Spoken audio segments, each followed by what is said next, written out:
Salut, c'est la fin, on se retrouve pour une toute nouvelle vidéo Lego Review.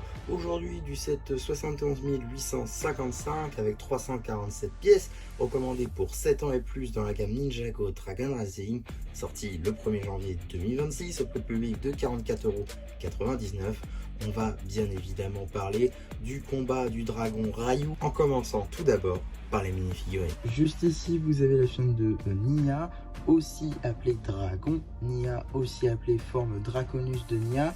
Bref, une chaîne exclusive à ce set de par plusieurs éléments. Tout d'abord les ailes, bien évidemment, le casque qui, le moule est commun à tous les ninjas, mais avec une combinaison de couleurs exclusive, ici le Dark Azure ainsi que le Dark Pearl Grey.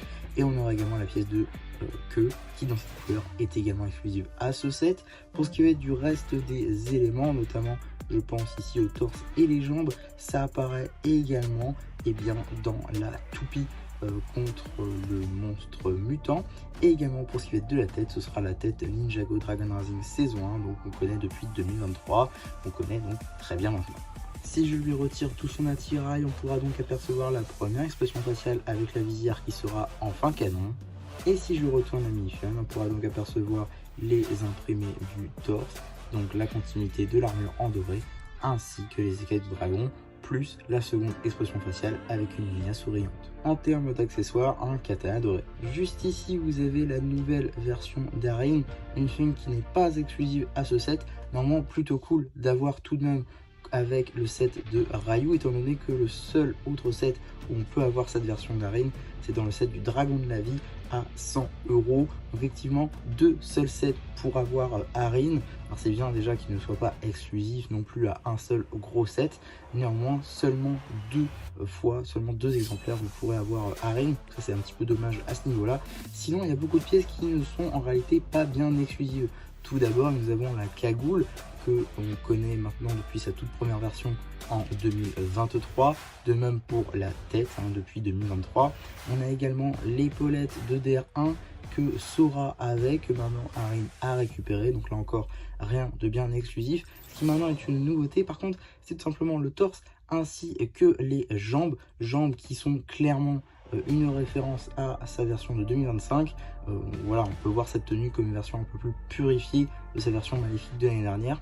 Je trouve ça plutôt cool. On a également le torse avec un très beau détail de dragon en Earth Blue et en orange qui se font face. C'est franchement de très beaux détails. Si on y prête un peu plus attention, on peut voir que sa ceinture, au lieu d'être noire sur sa précédente version, ici est en Earth Blue, donc le noir a été remplacé par le bleu. Voilà, on note que c'est vraiment au même endroit. On a également les genouillères, le dragon forcément, le petit bout de tissu noir qui a été remplacé encore une fois par du bleu. On a également un petit peu d'orange, un mix de différentes couleurs pour cette figurine qui rendent vraiment très bien. L'arrière du torse est lui aussi très cool, très bien typographié avec écrit Arin en Ninjago. Par contre, toujours pas de seconde expression faciale, c'est un peu dommage. En termes d'accessoires, deux katanas dorés. La figurine du monstre mutant est une chaîne assez intéressante, effectivement, de par les pièces qu'elle utilise. Tout d'abord, le nouveau moule de chapeau qui était utilisé sur le chaîne de Rox et Cure l'année dernière sont réutilisés ici, ce qui est plutôt cool à voir. On a également la tête juste ici de Big Fig dans une toute nouvelle version en Bright Green, qui est la bienvenue avec cette typographie réellement monstrueuse, qui marche assez bien avec le côté monstre du coup de cette saison 4 partie 1. Il y a également un torse magnifiquement typographique qui fait très mutagène, très liquide, acide. Si techniquement il y a un autre monstre pour ça, mais vous avez compris le principe avec toutes ces griffes, ces dents. Voilà, c'est très bien pensé. On a également un bras transparent, en vert foncé transparent, ça marche très bien. On a également les espèces de petits bouts de tissu, espèces de tunique au niveau des jambes qui marchent également très bien avec les griffes aux pieds. Un arrière de torse encore magnifiquement typographié. Et voilà, j'ai retiré le chapeau pour qu'on puisse mieux tout simplement voir les impressions sur la tête, et ça rend vraiment très bien, je trouve. En termes d'accessoires, on va avoir donc ces tentacules avec ses griffes vertes de Wolverine. Et là encore, même constat que pour le monstre de terre par exemple, où il fallait lâcher 50 € minimum pour avoir toutes ces pinces, et bien là c'est 45 minimum pour avoir tous les accessoires du monstre mutant, même si là encore c'est compréhensible car le monstre mutant n'apparaît dans les sets moins chers en tout cas que dans la toupie, c'est-à-dire un set toupie qui est fait justement pour fonctionner, pour tourner, et donc forcément le tentacule n'aurait peut-être pas su tenir le choc, donc là encore c'est compréhensible à ce niveau-là.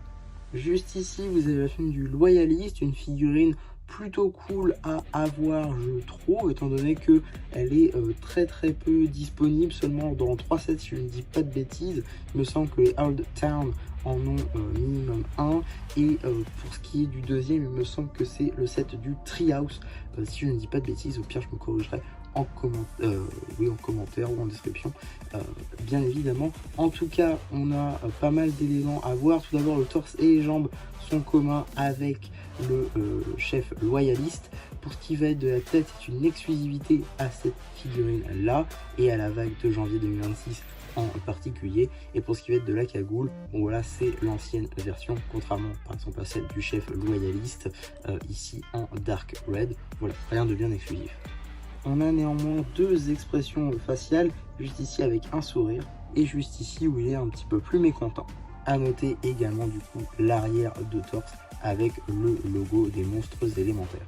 En termes d'accessoires, on aura une lance vraiment trop grande pour ce que c'est, mais on notera quand même la pièce ici de sabre noir issue de la gamme Lego Star Wars, qui est plutôt pas mal et assez intéressant de retrouver dans la gamme Ninjago. Et donc voilà pour les mini-figurines. Maintenant on va pouvoir parler du set en lui-même, avec donc juste ici Ryu dans une toute nouvelle version, et je dois dire que c'est selon moi l'une des meilleures. Pourquoi je dis l'une, non pas la meilleure? Parce que pour moi, Ryu adolescent était une magnifique interprétation qui était vraiment comme dans la série pour le coup, alors que ici va y avoir un petit peu plus de travail, je pense. On va en parler, hein. Tout d'abord, Ryu, des images qu'on a pour l'instant de Dragon Rising saison 4, est beaucoup trop grand par rapport à cette version. Alors oui, peut-être que cette version arrivera un petit peu plus tard dans la saison, peut-être en partie 2, mais en tout cas pour l'instant, il m'a pas l'air très raccord avec ce que l'on voit. Également, il y a quelques petites imperfections ci et là, mais si on retire le côté série, très honnêtement, le set en lui-même est juste très bien pensé. Les techniques de construction sont juste folles. Jamais j'aurais pu voir ça arriver. Ce qui m'a le plus surpris, c'est évidemment le ventre en fait de notre dragon que vous voyez juste ici, que j'ai mis dans une position un petit peu inattendue, je vous l'accorde. Il n'empêche que si je remets tout ça comme ça, vous voyez que son ventre en fait est totalement lisse grâce à ces pièces qui avaient été mises pour la première fois dans les sets en 2021 je crois. Et si on retire ces pièces là, vous pouvez apercevoir des studs. Ils ont réussi à mettre des studs à l'envers. En réalité, ils ont utilisé donc les tiles un par un rondes avec une tige, en fait une barre Lego qui en ressort, et ils ont mis une brique comme ceci avec un crochet. Et vous voyez, alors je sais pas si ça va bien se voir à la caméra, le téléphone, mais juste ici, là, il y a une petite pièce rouge. Dans cette petite pièce rouge a une tige à laquelle on va venir y accrocher la brique, et juste ici, voilà, on a assemblé ces 2 petites pièces là, et du coup ça fait qu'on peut lisser le ventre de notre dragon. J'ai trouvé ça super ingénieux pour le coup. J'étais vraiment choqué quoi, quand j'ai vu ça. Donc voilà, ça m'a vraiment surpris pour le coup. Ils ont vraiment travaillé le set, ça se voit. On a également les rotules pour les jambes. Bon, ça se discute, mais ok, pourquoi pas. On a ensuite les pattes qui sont peut-être un peu fines, si on veut, d'accord. Voilà, on a ensuite donc cette petite patte là, enfin ces petites pattes là qui ont des tiges techniques à l'intérieur qui nous permettent donc de mettre des armes, aussi bien les armes qu'on a dans le set, comme cette petite épée là ou encore la shuriken au niveau de la queue. Mais on peut également en mettre d'autres si vous possédez comme moi le set de la mission de Call Robot. Juste ici, un set donc à 30 €, dans lequel vous avez des armes supplémentaires, notamment par exemple un gun, parce que pourquoi pas. On a également un bâton, parce que pourquoi pas non plus, et on a également une épée, comme une autre, qui peuvent du coup se connecter, comme c'est écrit dans la notice, avec Ryu. Donc par exemple, faisons un essai. Je ne sais pas, on va en mettre un ici. Voilà, comme ça il aura 2 épées dans les mains, dans les patounes. Comme ça, tac, voilà. On va lui mettre le bâton dans la bouche. magnifique. Magnifique. Le bâton dans la bouche, ça ne tient pas, mais c'est parfait. Voilà, si on fait ça comme ça va le faire. C'est horrible, c'est vraiment horrible. Et pour ce qui va être du gun, normalement on peut lui mettre aussi, hein, on va lever les ailes. Super, alors, voilà, on va lui mettre là. Voilà, comme ça il a un attirail de folie. Et voilà, là il est parfait. Là il est parfait. Non, c'est voilà. C'est une fonctionnalité qui existe. Fort heureusement on n'est pas obligé de l'exploiter. Et je pense que même dans la série elle ne sera pas exploitée. Maintenant c'est quand même marrant le fait que les deux sets aient été pensés ensemble pour que les armes puissent coïncider entre elles. Voilà, l'échelle n'est pas non plus horrible je pense.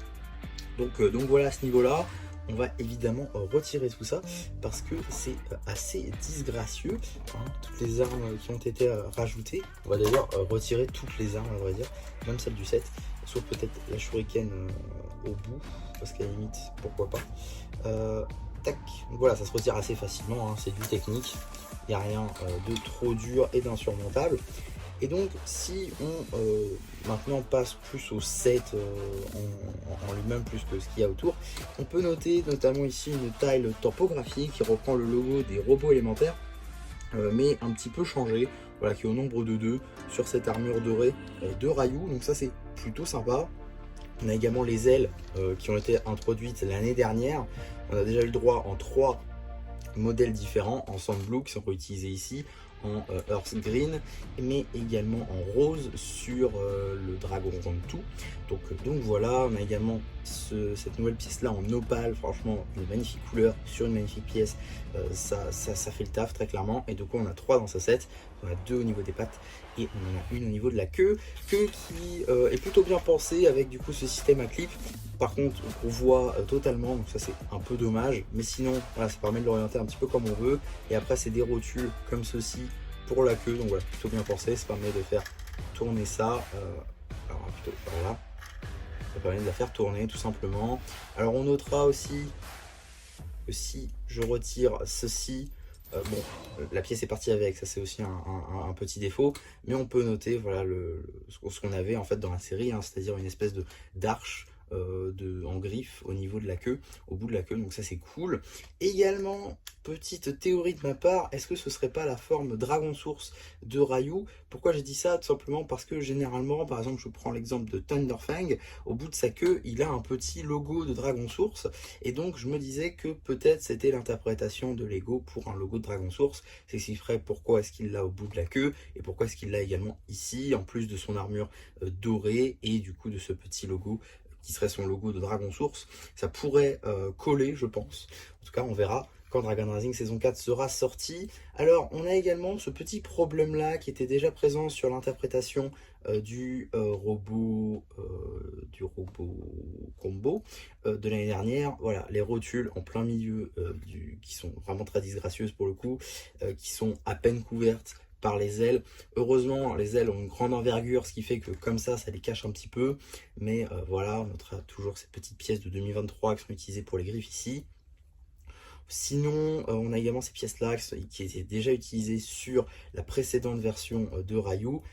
Voilà, toujours avec la même technique, sont clipsés juste ici, on les clipse et voilà, ça fait les courbures du corps de Ryu, c'est plutôt sympa. On a également plein de détails, que ce soit doré et jaune, ça colle bien avec tout simplement les écailles de Ryu.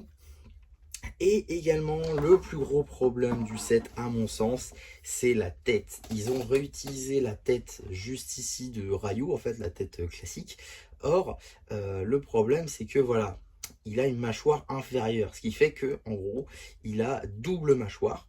Voilà, il a double mâchoire. Donc c'est un peu dommage, même si je pense qu'en Brick Bull ça aurait été horrible aussi, hein, qu'on soit d'accord. Mais du coup, il faut imaginer que cette mâchoire inférieure n'existe pas et que c'est ça, la mâchoire inférieure. Donc ça fait un peu bizarre sur le coup. Quand c'est comme ça, c'est déjà un peu plus facile en fait de le voir, mais je pense vraiment qu'un autre moule aurait été bien meilleur en réalité, parce que là vraiment ça fait un peu zéro effort, je trouve en tout cas, et c'est voilà, c'est un peu bizarre en tout cas je trouve d'avoir deux mâchoires sur ce dragon. voilà, règles de la physique, la biologie, tout ça, bref. Bon, voilà, globalement c'est un très très bon modèle, hein, un très très bon objet de jeu. Et si vous avez déjà les précédentes versions de Ryu, c'est-à-dire sa version bébé, sa version adolescente, celle-ci ira très très bien avec, je pense. Espérons seulement qu'on la voit dans la série, bien évidemment. En tout cas, si on la voit dans la série, je pense que cette version pourrait devenir la meilleure que Ryu n'ait jamais eue. Ça serait plutôt sympa. En tout cas, voilà pour ma review sur ce set. J'espère en tout cas que ça vous aura plu. Surtout, n'hésitez pas à me le dire en commentaire. N'hésitez pas non plus à liker la vidéo, à vous abonner, à partager. Et moi, c'était MC qui vous dit bye bye.